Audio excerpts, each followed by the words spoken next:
Picture it, a sprawling 40-acre estate hidden deep in the quiet woods of Hopkinton, Rhode Island. It's the humid summer of 1987. Behind the locked gates and the no trespassing signs, 50 prize-winning show dogs are pacing in their kennels, barking into the empty air. But inside the main house, it's dead silent. A briefcase packed with priceless family diamonds sits waiting. Envelopes stuffed with thousands of dollars in cash remain crammed into bizarre, paranoid hiding spots.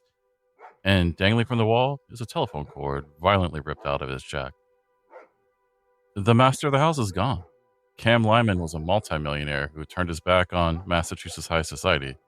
He walked away from the gilded cage of expectations to live his truth as a man, retreating into the woods to breed dogs and avoid the judging eyes of the world. When the family finally realized he was missing, the one person who had total access to the estate, a trusted caretaker and supposed friend, spun a very specific tale. He claimed Cam had abruptly fled to Europe for gender-affirming surgery. It was an alibi specifically engineered to exploit Cam's transgender identity. It preyed perfectly on the prejudice and the ignorance of the 1980s. And it almost worked. It would take exactly 10 years for the horrifying truth to finally surface and bubble up from the darkest, foulest place imaginable, right there in the backyard.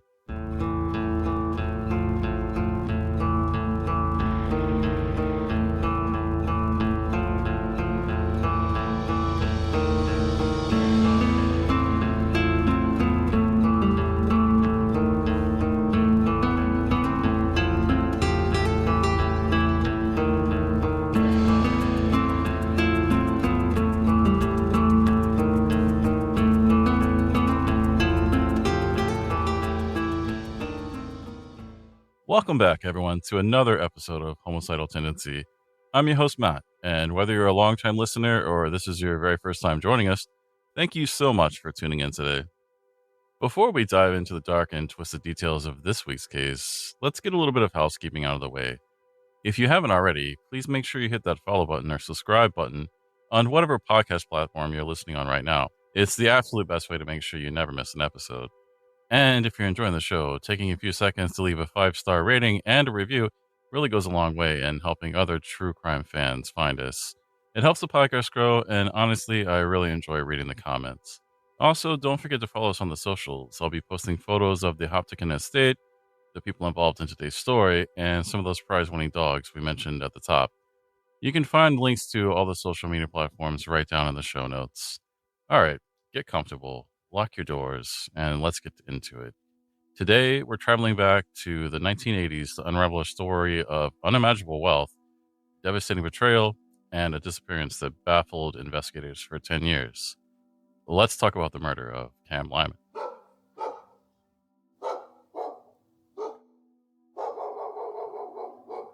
To understand how someone with millions of dollars in resources completely vanishes, we have to go back to the beginning. And the beginning for Cam Lyman is a story steeped in old money and deep-seated Massachusetts tradition. Cam was born on September 4th, 1932, into the kind of wealth that most of us can only read about. The Lyman family fortune was built on the cotton industry and the lucrative China trade, resulting in generation after generation of massive trust funds. Cam grew up on a sprawling 100-acre family estate in the affluent town of Westwood, Massachusetts. His father, Arthur L. Lyman, was a prominent figure serving as both the State Commissioner of Corrections and the Commissioner of Conservation. Arthur was the ultimate patriarch, a strong, stabilizing presence who commanded respect. His mother, Margaret, also came from immense privilege. At birth, Cam was assigned female and given the name Camilla.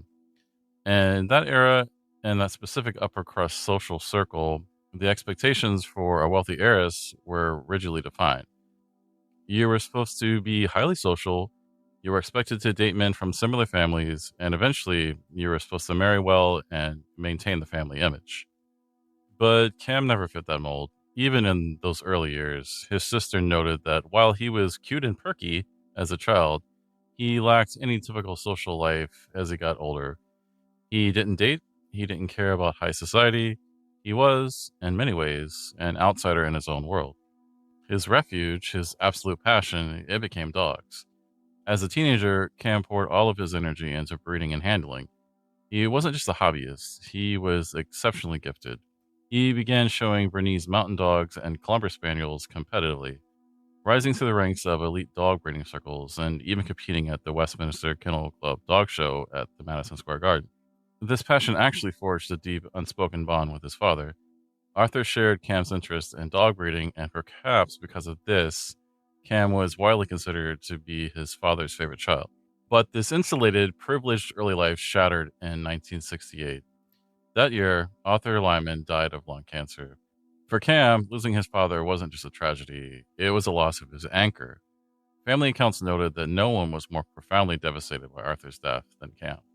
And if the death of Arthur wasn't enough, it was followed by the death of his mother 5 years later in 1973.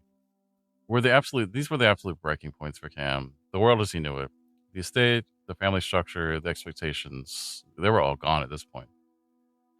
But in that immense grief, there was also a catalyst. For the first time in his life, Cam didn't have to perform for anyone. The patriarch and the matriarch were gone, and with them went the pressure to be the cute and perky Massachusetts heiress. This is the era where Cam finally began to live his truth. He moved off the sprawling 100-acre Westwood property, a place that was literally called rice fields, and relocated to a house in Rhode Island. The physical distance mirrored the emotional distance he was placing between himself and the remaining Lyman family. He cut his hair short, he completely overhauled his wardrobe, wearing exclusively men's clothing. He stopped answering to his birth name and formally, legally changed it to Cam Lau Lyman. But you have to remember the timeline here. We're talking about the late 70s and early 80s.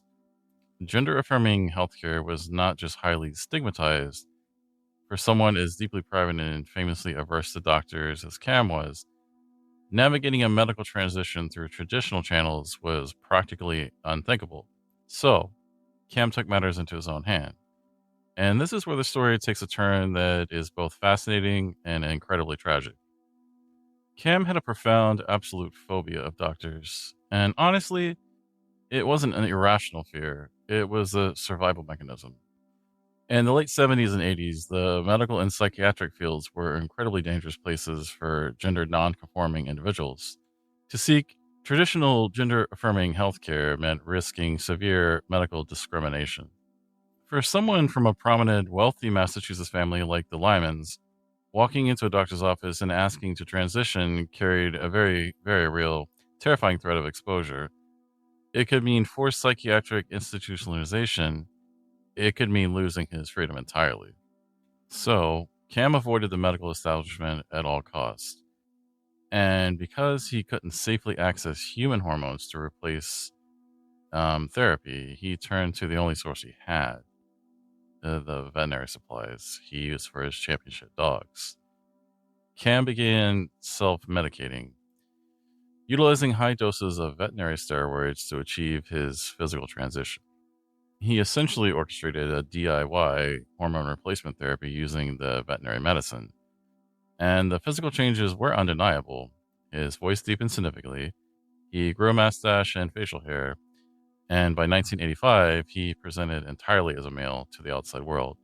In fact, people who knew the family remarked that Cam had begun to look startlingly similar to his late father, Arthur.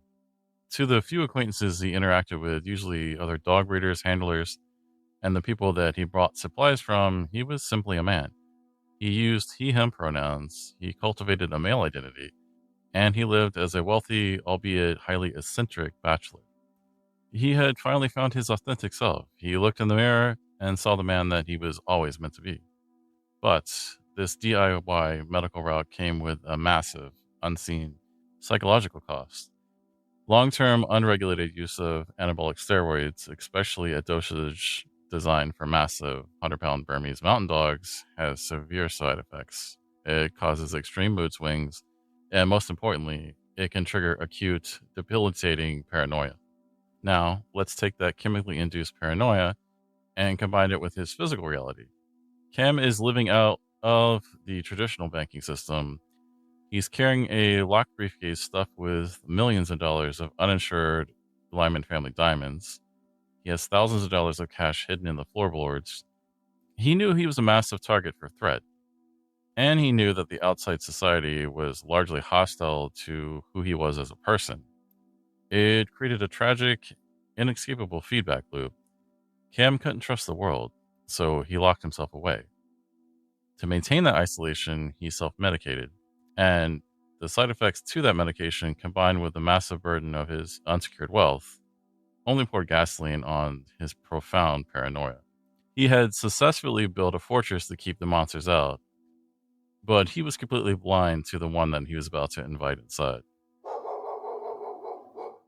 To really understand Cam Lyman's adult life, we have to talk about the dogs, because they weren't just pets, they weren't just a hobby, they were his career, his chosen family, and ultimately his shield against a society he wanted absolutely nothing to do with. Cam was a world class elite breeder. He specialized in two very distinct high maintenance breeds, Bernese Mountain Dogs and Clumber Spaniels. And he didn't just breed them, he bred champions.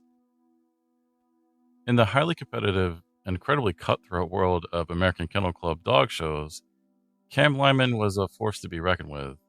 We're talking best in show titles, massive prestige, and dogs whose bloodlines were sought after all over the country.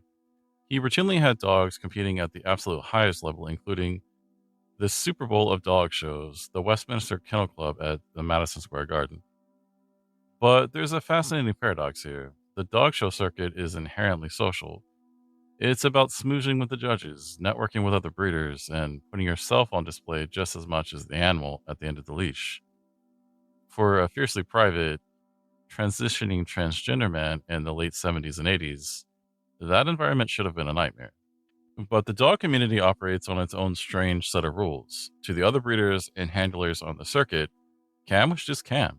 He presented as a man.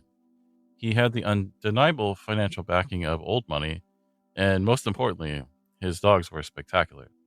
As long as he was producing champions, the insular dog show world largely accepted him, or at the very least, minded their own business. But as Cam's physical transition progressed alongside his deepening paranoia, even the insulated dog show world became too much. By the time he moved to the Hopkinton estate in 1984, the operation had scaled to a massive degree. He had up to 50 dogs on property at any given time. He poured hundreds of thousands of dollars into building state-of-the-art kennels with specialized whelping rooms, temperature controls, and massive outdoor runs. The dogs, they live better than most people. But Cam himself was stepping back into the shadows. He stopped attending the shows. Psychologically, you can see exactly why he built this world. Dogs don't care about your family name. They don't care about societal expectations, and they certainly don't care about your gender identity. They offer Cam the one thing he couldn't get from the Lyman family: unconditional love and exceptions without any questions asked. But maintaining a 50 dog elite breeding empire is backbreaking and highly logistical work. The dogs, they still needed to be transported across the country. They still needed to be handled in the ring by professionals. Buyers still needed to be vetted, and veterinary supplies had to be constantly restocked. Cam had built a multi-million-dollar championship dog operation, but his paranoia made him physically incapable of running it outside the gates of his own property.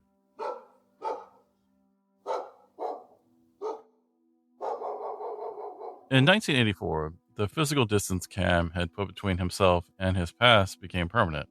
With the help of his new friend and assistant, George O'Neill, Cam purchased a 40-acre estate in the heavily wooded rural town of Hopkinton, Rhode Island. This wasn't just a new house, it was a fortress. If you picture a multi-million-dollar estate, you might imagine manicured lawns, grand entryways, and luxury. But this was different. It was entirely utilitarian, designed for two purposes: breeding championship dogs and keeping the rest of humanity out. The property was set far back from the road, swallowed up by thick Rhode Island timber. No trespassing signs plastered the perimeter. The centerpiece of the estate wasn't the main house, but the extensive state-of-the-art kennels built to house up to 50 Bernese Mountain Dogs and Clumber Spaniels. Inside the main house, the reality of Cam's immense wealth was clashing violently with his growing paranoia. Like we mentioned before, Cam didn't trust banks, and he certainly didn't trust the government. Despite having trust funds worth millions, he lived strictly on cash. And I don't mean a couple of $100 in a wallet. Cam would have O'Neill cash massive trust checks, and then Cam would squirrel the money away in bizarre, paranoid hiding spots all over the house. We're talking thousands of dollars stuffed into hollowed out books, tucked under floorboards, and hidden inside random objects. And then there was the briefcase. Cam carried a heavy locked briefcase with him almost constantly. Inside it were the Lyman family jewels. They were uninsured diamonds, heirlooms, and precious stones valued anywhere from hundreds of thousands to over $1 million. He refused to put it in the safety deposit box. It stayed with him in the house, a physical anchor to the family wealth he had inherited but couldn't quite let go of. The deeper he settled into his estate, the more reclusive he became. Cam entirely stopped answering the phone. He refused to let anyone but George O'Neill through the front gates. If dog buyers or handlers needed to do business, O'Neill handled it at the edge of the property. The 40-acre estate had become a self-imposed prison, financed by old money and guarded by prize-winning dogs. And George O'Neill had positioned himself as the sole person with the keys. So we have this multimillionaire holed up in a fortress of his own making, terrified of the outside world, and living out of a briefcase. He needs a lifeline. He needs a proxy to run his massive dog-bringing empire. And into this incredibly fragile, isolated ecosystem walks George O'Neill. Now, if you're like me as I'm reading this and as you're listening to this, you're probably like screaming at the top of your lungs, who is this guy? Where did he come from? And how the fuck did he get the keys to the castle? They met around 1981 on the competitive dog circuit. George O'Neill was not a wealthy man coming from, the wealth that Cam did. He was a married local Rhode Island guy who was heavily involved in the American Kennel Club scene. He was a breeder and handler operating in the same exact high-end competitive circles that Cam lived for. To Cam, O'Neill didn't represent the judgmental outside world. He was a peer. He was someone who spoke the highly specific language of bloodlines and best in show titles. O'Neill knew exactly how to connect with Cam because he knew how to talk about dogs. At first, the relationship was entirely transactional and seemed harmless. Cam's paranoia was making it harder and harder for him to physically attend the shows, but his championship dogs still needed to compete to maintain their prestige. O'Neill offered to step in.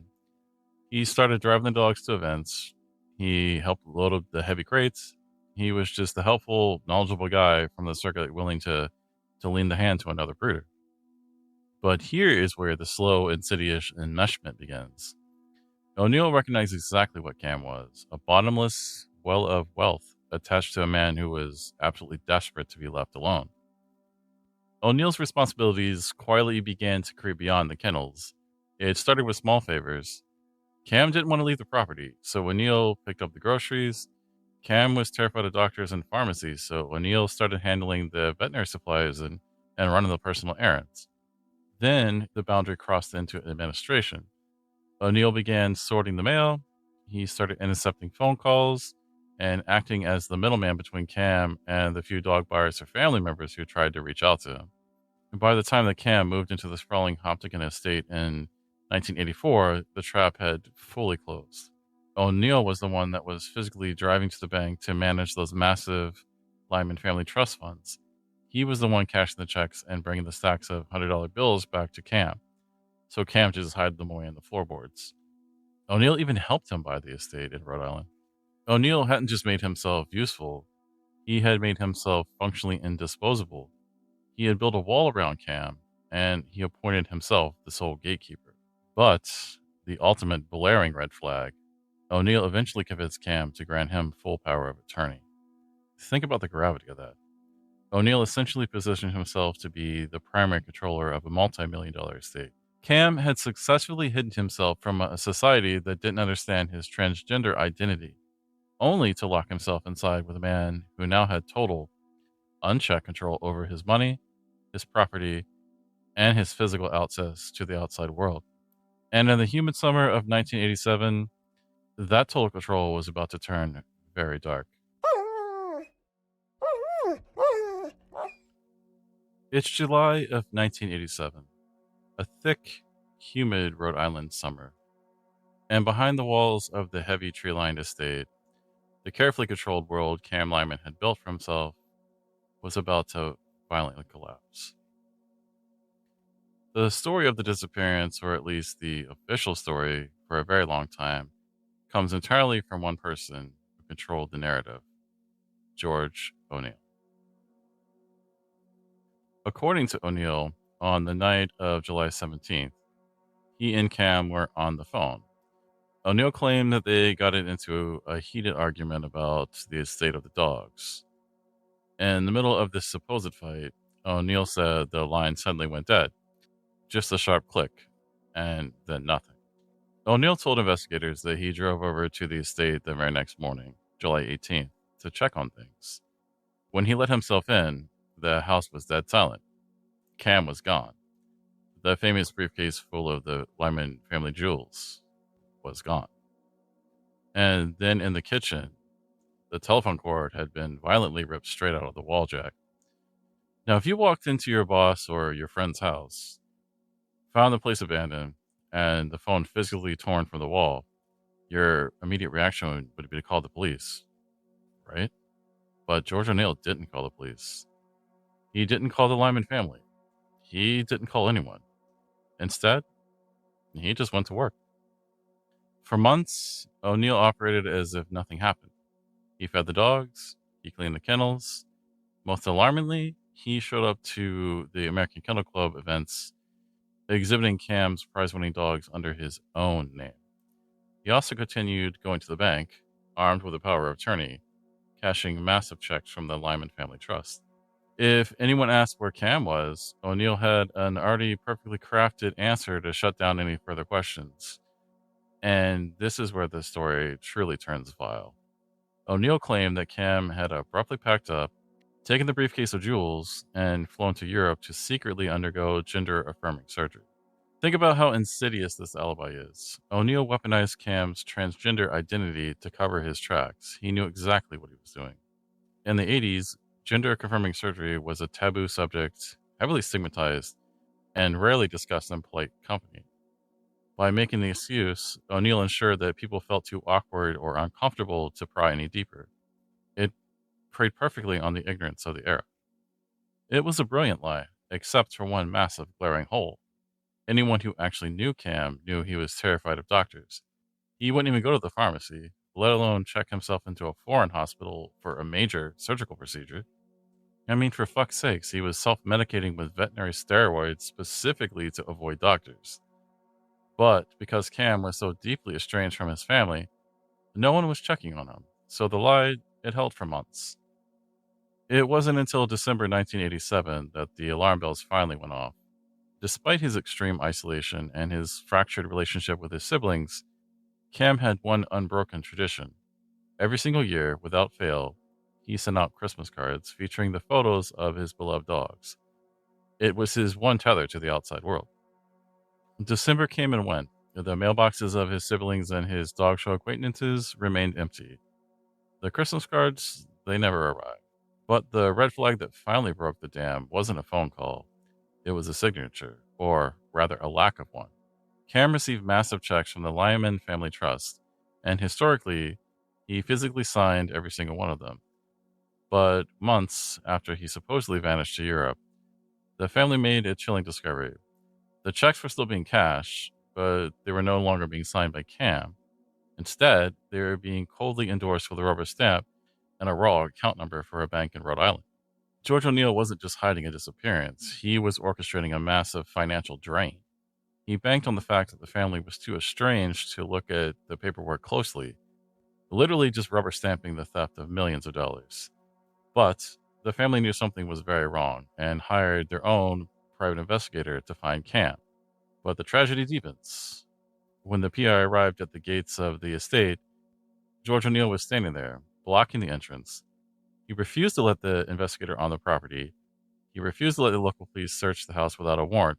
The gates were locked, the dogs are barking, and George O'Neill was standing guard over an empty house, clutching the power of attorney that gave him the legal right to tell them to drop dead. Let's fast forward to 1995. It has been 8 long, agonizing years since the telephone cord was ripped from the wall in the kitchen of the Hopkinton estate. 8 years since anyone actually saw or spoke to Cam Lyman. During this entire time, George O'Neill has maintained his iron grip on the narrative and the money. Armed with that power of attorney, he, along with his lawyer, continued to manage Cam's affairs. They preserved the property and deflected questions, aggressively insisting on the exact same alibi. Cam was simply in Europe, recovering from his gender affirming surgery, and he wanted to be left alone. But after 8 years without a single phone call, without a single sighting, and without Cam personally touching a single bank account or credit card, the Lyman family had had enough. They knew Cam was dead. They just had to prove it to the law. To sever O'Neill's unchecked control over the remaining Lyman family fortune, the family had to go through the grueling process of having Cam officially declared dead legally. In Rhode Island, this required a waiting period of at least 4 years for a missing person. So by 1995, they were well past that threshold. And so they took the fight directly to the Hopkinton probate court. Imagine the absolute audacity of this courtroom battle. On one side, you have the prominent Lyman family fighting to protect their brother's estate. On the other side, you have George O'Neill clinging to the fabricated story of an 8-year silent European medical vacation. But the judge looked at the facts. A man terrified of doctors supposedly flew overseas for a major surgery. A millionaire who carried a briefcase of uninsured family jewels everywhere he went and hadn't touched his own money in near a decade. O'Neill's story completely fell apart under the scrutiny of the probate court. The judge officially ruled that Cam Lyman was legally dead, effectively ending the charade. This crucial ruling immediately terminated George O'Neill's power of attorney. He was no longer the legal proxy for the Lyman millions. But the legal system is rarely black and white, and the probate battle ended in a deeply frustrating settlement. While the Lyman family successfully reclaimed the bulk of the family's trust and the remainder of the estate, George O'Neill didn't walk away empty handed. As part of the final settlement, O'Neill was granted ownership of the 40-acre Hopkinton property itself. Let that sink in. The prime suspect in a suspicious disappearance was legally handed the deed to the last place the victim was seen alive. It felt like a painful compromise for the family, giving up the physical house to save the rest of the fortune. But what no one knew in that 1995 courtroom is they didn't realize the dark irony of the settlement. By letting George O'Neill keep the Hopkinton estate, they hadn't just given him a piece of real estate, they had unwillingly handed him the full legal control over the crime scene. But we have to look at something else. While the Lyman family was busy trying to salvage the remaining millions in the trust funds, another tragedy was quietly unfolding back at the estate. True crime cases often gloss over the animals left behind, but in Cam's case, the animals were his entire life. When O'Neill took over control, he didn't just parade Cam's dogs around the show circuit for his own ego. He began systematically liquidating them. He sold off the elite puppies. He brokered away the grand champions. He pocketed thousands of dollars in cash from buyers who thought they were simply doing business with Cam's trusted proxy. By the time the legal dust settled and the estate was finally sold off to a new owner, the state-of-the-art kennels were practically a ghost town. The legendary, carefully curated Lyman bloodline, the absolute pride and joy of Cam's life, the only thing he truly cared about and protected, had completely been decimated and sold to the highest bidder. O'Neill didn't just steal Cam's money and his life, he completely erased his legacy.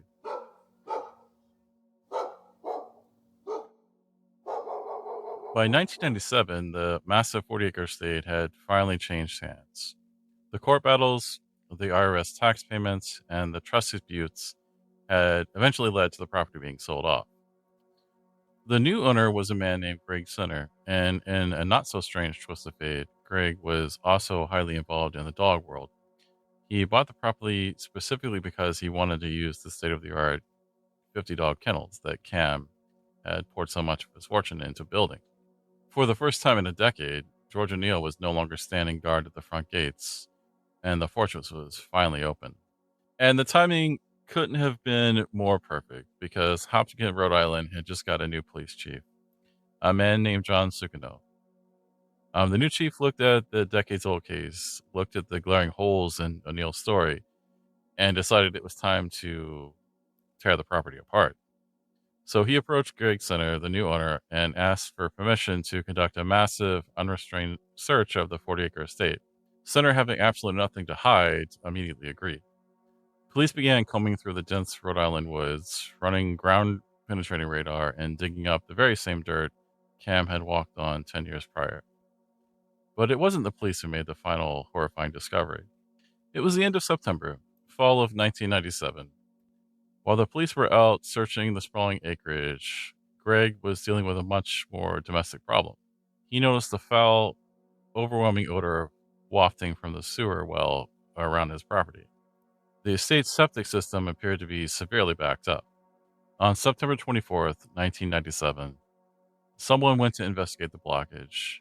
They pried the heavy concrete lid off the main septic tank, expecting to find a clod of roots or debris. Instead, looking down into the dark, raw sewage, they found a human skull. 10 years. For 10 agonizing years, while George O'Neill cashed trust fund checks and paraded Cam's championship dogs around the show circuit, Cam Lyman had been submerged in the dark, rotting at the bottom of his own backyard septic tank. The police immediately converged on the tank.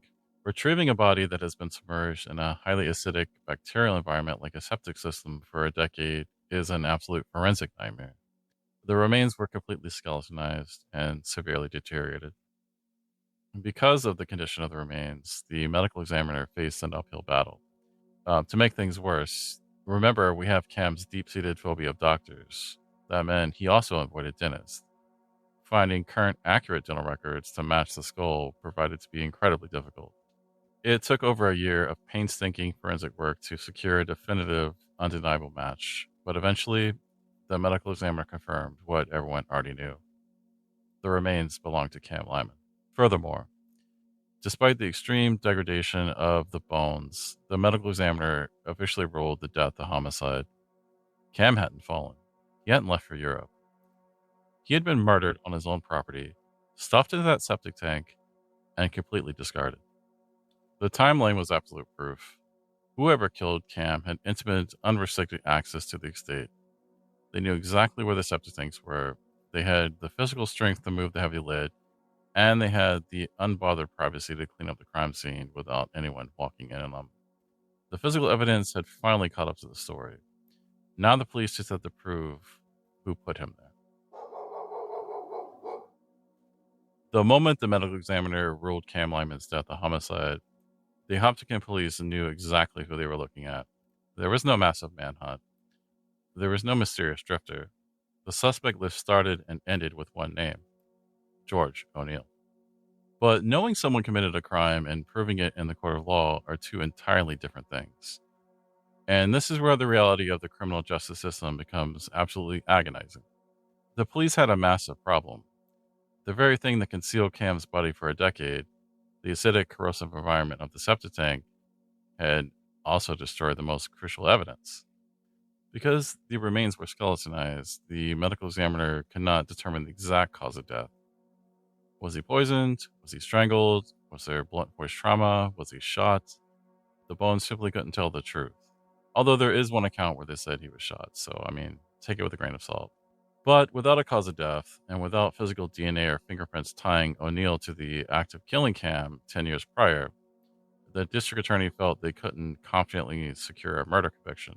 The circumstantial evidence was a mountain: the power of attorney, the fake European alibi, the stolen dogs, his refusal to let the police search the property, but it wasn't enough to charge him with homicide. So investigators pivoted. If they couldn't get him for the murder, they were going to follow the money. They launched a massive forensic accounting investigation into the Lyman family estate during the years O'Neill had control. What they found was a financial bloodbath. Remember the famous briefcase? The one stuffed with the uninsured family diamonds and jewels that Cam carried everywhere? Gone. Completely vanished. Remember the thousands of dollars in cash Cam hid in the floorboards and hauled out books? Gone. When accountants tallied up the missing assets, they estimated that somewhere between $3 and $5 million of Cam's net worth had disappeared into thin air during O'Neill's reign as caretaker.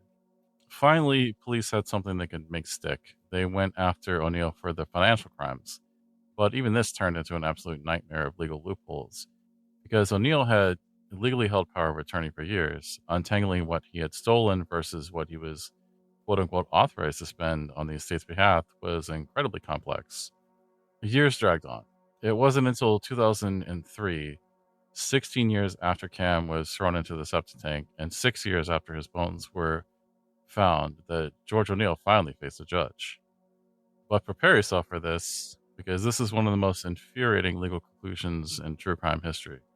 George O'Neill was never charged with the murder of Cam Lyman. Instead, in 2003, he pled no contest in a single charge of embezzling a measly $15,000 from the estate. Not the missing millions, not the briefcase of jewels, just $15,000. His punishment for a decade of deception, stealing a man's identity, and exploiting a multi-million-dollar estate: 1 year of probation and a fine of $450. A transgender man is isolated, exploited, murdered, and thrown into a sewer. His identity is weaponized as a punchline to keep people from looking for him.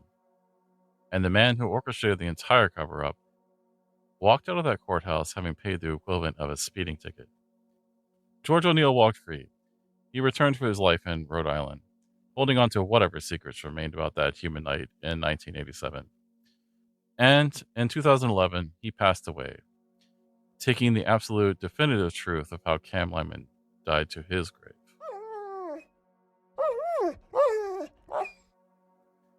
The legal conclusion of Cam Lyman's case is a jagged, bitter pill to swallow. But the aftermath extends far beyond George O'Neill walking out of the courtroom with just a slap on the wrist. There are massive lingering questions that continue to haunt the case decades later. The biggest one? The missing millions. Somewhere between $3 and $5 million simply evaporated. And then there's the briefcase, the heavy locked briefcase full of the Lyman family diamonds, sapphires, and heirloom jewelry. It's never been found.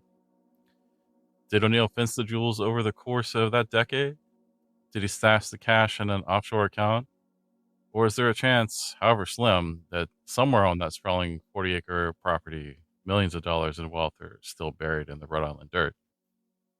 But the ultimate tragedy of the Cam Lyman story isn't about the money or the media circus or even George O'Neill walking free. It's about how his own blood relatives handled his memory. After his remains were pulled from the septic tank, identified, and returned to the Lyman family, they had a choice.